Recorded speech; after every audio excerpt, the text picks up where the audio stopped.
Nous allons à présent aborder ensemble une fonction importante qu'offre Claroline. Donc il s'agit de créer des espaces de travail. Donc pour ce faire, toujours les mêmes étapes. Nous allons dans le cours concerné, donc éducation média pour ma part.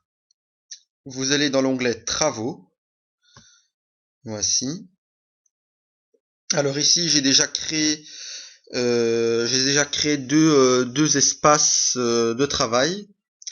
Alors, ces espaces sont très utiles lorsque vos élèves doivent faire un projet, que ce soit de manière individuelle ou par groupe. Et donc, cet espace-là leur est disponible pour simplement déposer leurs travaux. Et donc, quelles sont les options intéressantes donc dans le cadre de Claroline ici. Donc, d'abord, donc, on va créer un nouveau travail. Donc là, je vais simplement mettre étape 3 comme titre du travail.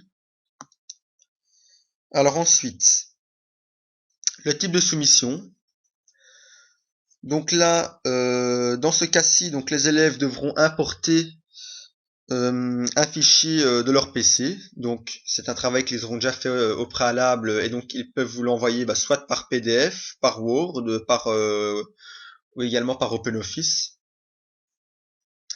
Euh, Ici donc texte seul, donc là ils devront faire un travail directement sur Claroline. Mais bon, ce n'est pas très pratique et moi, en tant qu'étudiant, je n'ai jamais dû faire ça. Et alors le troisième solution, donc c'est texte avec un fichier joint. Voilà, bon, moi, pour ma part, ils déposeront un fichier. Alors le type de travail, donc ça c'est important. Donc si c'est un travail individuel, donc bon là il n'y a pas trop de soucis, l'élève ira dans cet espace-ci de Claroline et déposera son travail.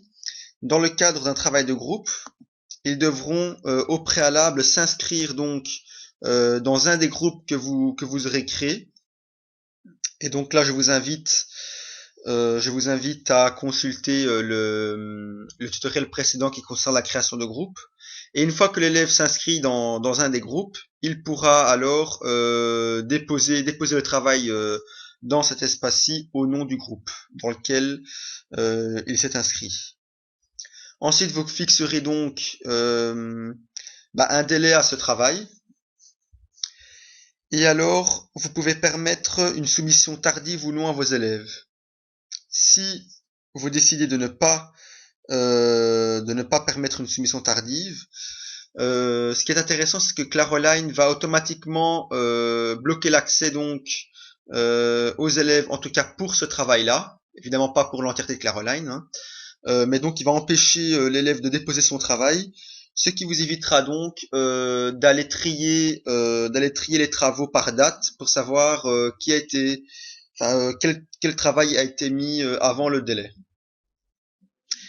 Concernant ici la visibilité, soit tous les utilisateurs de ce cours peuvent consulter tous les travaux qui ont été soumis, ou soit les travaux pourront être consultés uniquement par les élèves du travail concerné. Et bien évidemment, vous pouvez voir évidemment les travaux de tout le monde.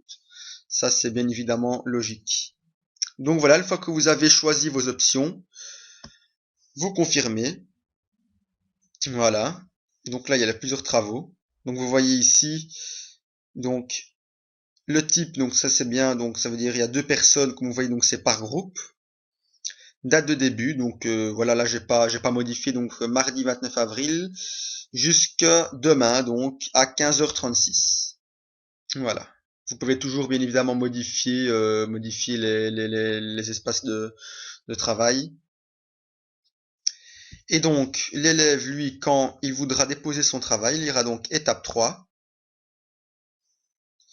Il ira dans le groupe concerné. Donc, imaginons que je suis dans le groupe 1 en tant qu'étudiant. Donc, pas de soumission visible, bien évidemment. Donc, nouvelle soumission. Je mets un titre à mon travail. auteur, bah, groupe 1, ou alors si le groupe a un nom bien spécifique. J'attache ici un fichier, et voilà, c'est fait. OK.